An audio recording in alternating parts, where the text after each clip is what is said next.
इलाज खाली पारसे में जाके कराइए, चाहे मेदांता में चले जाइए, एम्स चले जाइए, दिल्ली उड़ जाइए आसमान में, हवाई जहाज से चले जाइए। लेकिन एक रिक्शा चलाने वाला, ठेला चलाने वाला, अंडा बेचने वाला, भुजिया बेचने वाला, चाय बेचने वाला जो नमस्कार, आप देख रहे हैं विवेक सिंह के साथ आवाज़ न्यूज़। अभी हमारे साथ जुड़ चुके हैं मोतिहारी के एक समाज सेवी जो मोतिहारी के बिहार के हर एक समस्याओं पे अपनी आवाज़ उठाते हैं, बिहार के हर एक समस्याओं पे अपनी आवाज़ बुलंदियों से रखते हैं, सरकार के खिलाफ बेबाक बातें बोलते हैं और जहाँ पे भ्रष्टाचार होता है वहाँ पे मजबूती से उस पर आवाज़ उठाते हैं। अनिकेत रंजन जी, आपका बहुत बहुत स्वागत है हमारे आवाज़। बहुत बहुत धन्यवाद आपका। आपने मोतिहारी को समस्याओं को बहुत मजबूती के साथ उठाया, चाहे वो स्वास्थ्य का हो या शिक्षा का हो या अन्य प्रकार के डेवलपमेंट के समस्याएं हों। बिल्कुल। बहुत अच्छी तरह से आवाज़ उठाए, लेकिन समस्या समाधान नहीं हो रहा है। कैसे सुधरेगा बिहार? देखिए, बहुत स्तर पर हम लोग किसी पद पे नहीं है जी। न कोई पावर है। बहुत स्तर तक मतलब ना कुछ हद तक जा करके हम लोग कुछ नहीं कर पाते, लेकिन हाँ उसी में जिद करके कुछ न कुछ काम करवाते हैं। जैसे सदर अस्पताल मोतिहारी को ही ले लीजिए, बहुत सारा सुविधा हम लोगों ने वहाँ पे दिलवाया। जैसे CT स्कैन मशीन लगवा दिया, वहाँ पे अल्ट्रासाउंड मशीन लग गया, एक्सरे चालू हो रहा है। अभी के डेट में हम लोग का नया मांग चल रहा है 25 बेड का ICU और वेंटिलेटर लगाने का, जो आम जनता को चाहिए। आप किसी एक विधायक का नाम हमको बताइए, बहुत सारे विधायकों को जानते होंगे, किसी एक विधायक का नाम बताइए जो सरकारी अस्पताल में जाकर अपना इलाज कराता हो। देखिए, विधायकों तो छोड़िए, एक आम कार्यकर्ता का पॉलिटिकल हो, वो लोग सरकारी में नहीं जाता है। थोड़ा सा अगर मिडिल क्लास फैमिली भी हो गया, थोड़ा सा अर्निंग है, तो सरकारी में नहीं जाते हैं, मैं वही प्राइवेट की तरफ रुख करते ठीक है, हैं। चलिए ठीक है, भगवान करे आप खूब कमाइए जी। आप अपना इलाज खाली पारसे में जाके कराइए, चाहे मेदांता में चले जाइए, एम्स चले जाइए, दिल्ली उड़ जाइए आसमान में, हवाई जहाज से चले जाइए। लेकिन एक रिक्शा चलाने वाला, ठेला चलाने वाला, अंडा बेचने वाला, भुजिया बेचने वाला, चाय बेचने वाला जो आपके रैली में जाके आपका झंडा उठाया है, जय हो आपके लिए किया है, मुरेठा बांध के बूथ पर मार कर लिया है, उसका इलाज क्या एम्स में दिल्ली पॉसिबल है, मेदांता पारस में पॉसिबल है? हमारे बिहार के उसी अस्पताल में ना होगा, लेकिन वहाँ तो न दवाई है, न सुई है, न रुई है, न बैंडेज है। तो कैसे हम आप कह दे भैया? तो हम लोग प्रयास करते हैं और प्रयास सफल हो ना हो, हम प्रयास करेंगे। आज सफल नहीं हुए, कल होंगे ही। चुनाव आता है, एक अभी नई एडवर्टाइजिंग चल रहा है, आप हर एक स्क्रीन पर देखते होंगे। नीतीश कुमार का वादा, चाहे वो प्रधानमंत्री जी का, नरेंद्र मोदी जी का वादा, ये जो वादा करते हैं चुनाव के समय, वो डिस्प्ले पर बड़ी बड़ी आती है और चुनाव खत्म होते हुए भी वो वादा खत्म हो जाते हैं। इस पे आपकी क्या राय है? देखिए, मैं आपको एक चीज़ बता रहा हूँ इंसान, कोई भी इंसान हो, उसको मोदी के नाम पर, लालू के नाम पर, पार्टी के नाम पर, जाति के नाम पर, धर्म के नाम पर, चाहे लंबा 5 गो गाड़ी के नाम पर वोट नहीं देना चाहिए जी।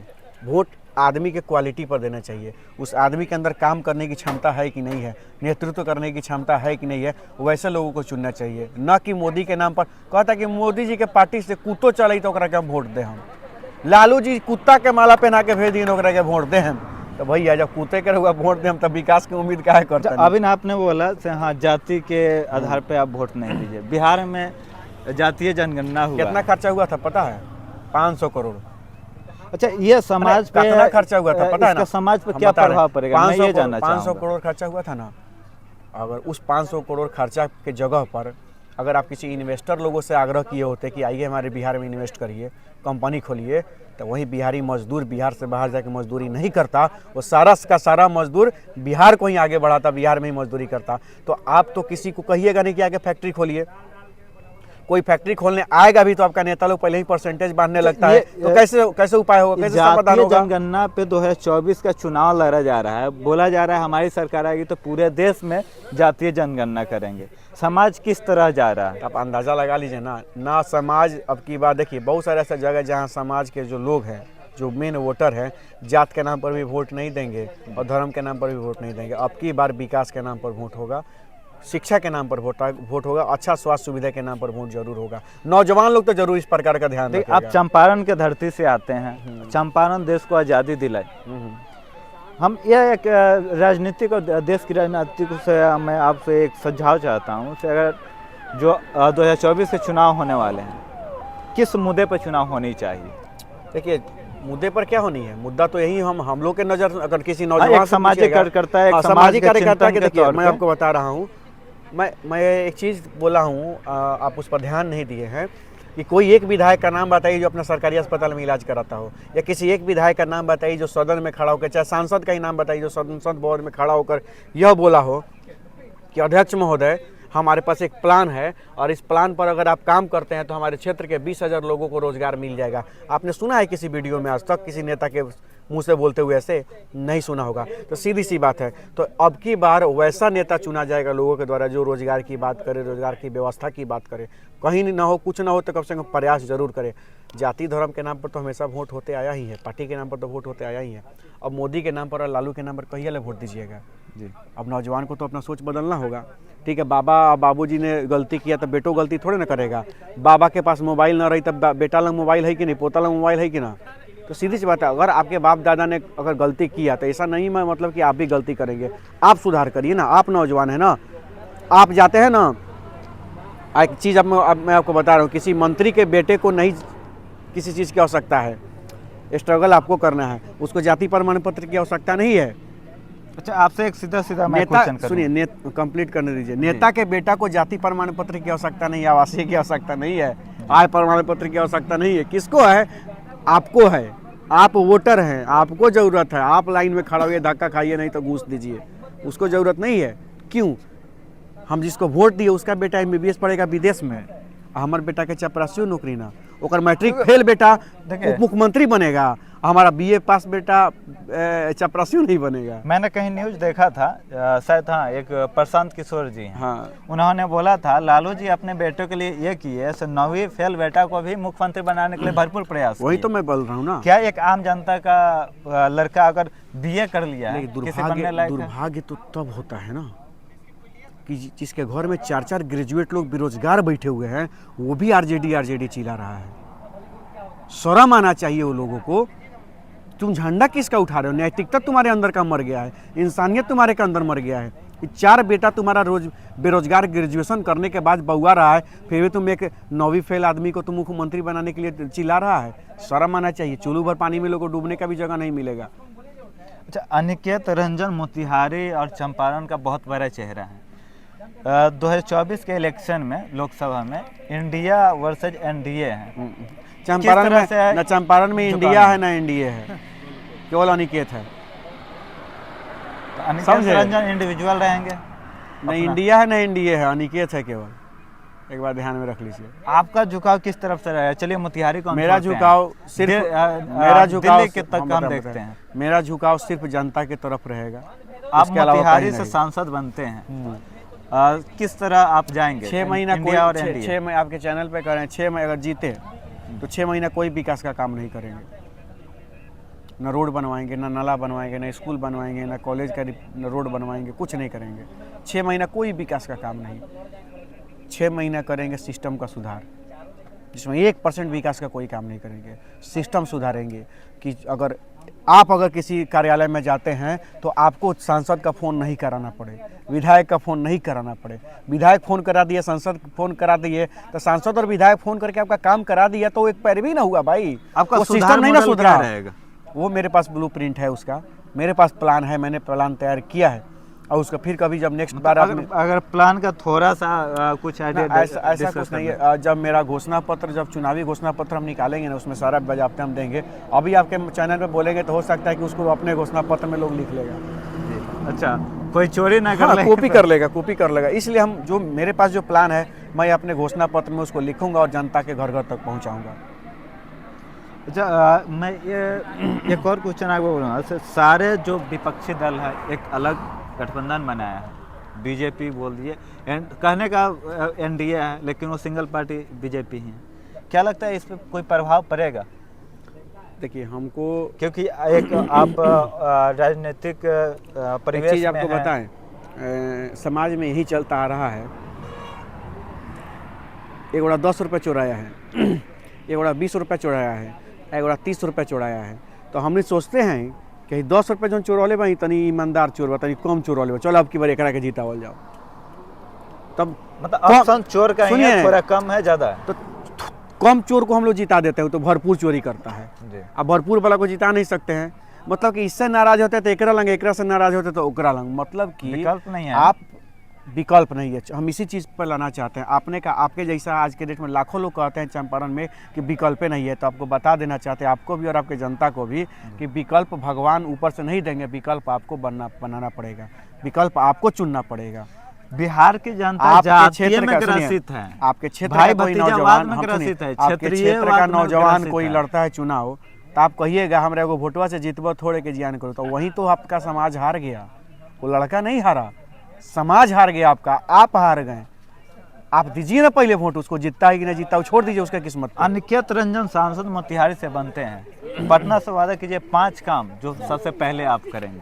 देखिए, सबसे बड़ी चीज़ है कि मैंने क्या बोला है, और 5 जो आपकी नजर में हम लगता बता है रहे उसे हैं। ये होना ही चाहिए। हम क्या करेंगे नहीं करेंगे वो मेरे घोषणा पत्र में होगा। एक ही चीज़ आपको बता दी है, जो 5 समस्या आपको दिख हम रहा बता होगा रहे हैं, ना, बता रहे हैं। जिसको सुधार करना या कोई डेवलपमेंट करना कुछ चाहिए। नहीं, हमने एक ही बात बोला है कि 6 महीने में कोई विकास का काम नहीं करेंगे, मैं काम सिस्टम करने की बोलनी सुधारेंगे। नहीं है। अभी प्रेजेंट में जो चल रहा है शासन देखिए, प्रशासन, प्रेजेंट में क्या है, 5 सबसे खामियां हम बता रहे हैं। बताइए। सबसे पहला काम हमारा होगा, अगर हम जीतते हैं तो शिक्षा भवन का निर्माण हम कराएंगे। वो मेरा सपना है चलिए। कि एक शिक्षा भवन का निर्माण और करवाएं, बहुत सराहनीय कदम है बिहार जैसे जी, राज्य जिसमें के लिए। जिसमें जिसमें एक डीएम का भी बेटा और एक अंडा बेचने वाला का, भूज सब्जी बेचने वाला का भी बेटा कुर्सी खींच के एक साथ एक छत के नीचे, पंखा के नीचे बैठ के तैयारी कर सके बीपीएससी यूपीएससी का। वो एक मेरा सपना है कि जिला में एक शिक्षा भवन का निर्माण करें, जिसमें दुनिया का हम हर यहाँ एक पे किताब आपको होगा। 1 सेकंड के लिए रोकेंगे। हर एक कोई आता है बीपीएससी यूपीएससी, क्यों बीपीएससी यूपीएससी ही चाहिए? क्यों नहीं हमको उद्योग में अपना करियर देखना चाहिए? मैंने क्या बोला है, शिक्षा भवन जहाँ से एजुकेशन वो ले सकते हैं। लेकिन उसमें पढ़ने भी का, सुनिए, आपने हम बता रहे ऐड हैं, किया। हम बता रहे हैं, जिसमें उसमें केवल बीपीएससी यूपीएससी, आपने केवल बीपीएससी यूपीएससी कोट किया है। नहीं, आपने बोला, हमने मैंने कोट, तो नहीं। मैंने कोट किया है ना, मैं आपको नहीं बोल रहा हूँ, मैं खुद को बोल रहा हूँ कि बीपीएससी यूपीएससी को मैंने कोट किया कि उस शिक्षा भवन में इसकी विशेष तैयारी के लिए वहाँ व्यवस्था किया जाएगा। क्योंकि बहुत सारे जैसे हम लोग आज भी समाज में होता है कि नहीं नौकरी चाहिए, नौकरी लेता है लोग, लेकिन रोजगार की तरफ लोग नहीं जाता है लोग। लेकिन शिक्षा रहेगा तभी ना रोजगारों कर पाइएगा। तो शिक्षा भवन का निर्माण होगा, उसमें बीपीएससी यूपीएससी के लिए एक स्पेशल व्यवस्था रखेंगे जहाँ सेल्फ स्टडी करके बच्चे उसकी तैयारी कर सकते हैं। बहुत सारे बच्चे होते हैं जिसमें लगभग, आपको पता है कि बीपीएससी यूपीएससी तैयारी करने के लिए लगभग 40 से 50 हज़ार का बुक्स पढ़ना पड़ता है जी। तो सबके पास पैसा नहीं अवेलेबल होता है। तो सारे बुक्स का व्यवस्था जो होता है, टोटल कलेक्शन हमारे उस शिक्षा भवन में रहेगा, लाइब्रेरी टाइप से रहेगा, जिसमें वो लोग बैठ के पढ़ सकते हैं, उसमें अपना उसका फ़ायदा उठा सकते हैं। और भी क्षेत्र में उसमें ग्रुप डिस्कशन से लेकर के सारा व्यवस्था रहेगा। आपको जिस क्षेत्र में जाना चाहिए, देखिए शिक्षा आपके अंदर आ जाएगा ना। यहाँ बाबा साहेब अम्बेडकर पता है क्या कहते थे कि अपने अधिकार के लिए पढ़ो, और यहाँ का दलित नेता सब क्या कहता है, अपने अधिकार के लिए लड़ो, डंडा पकड़ाते हैं। लड़ो।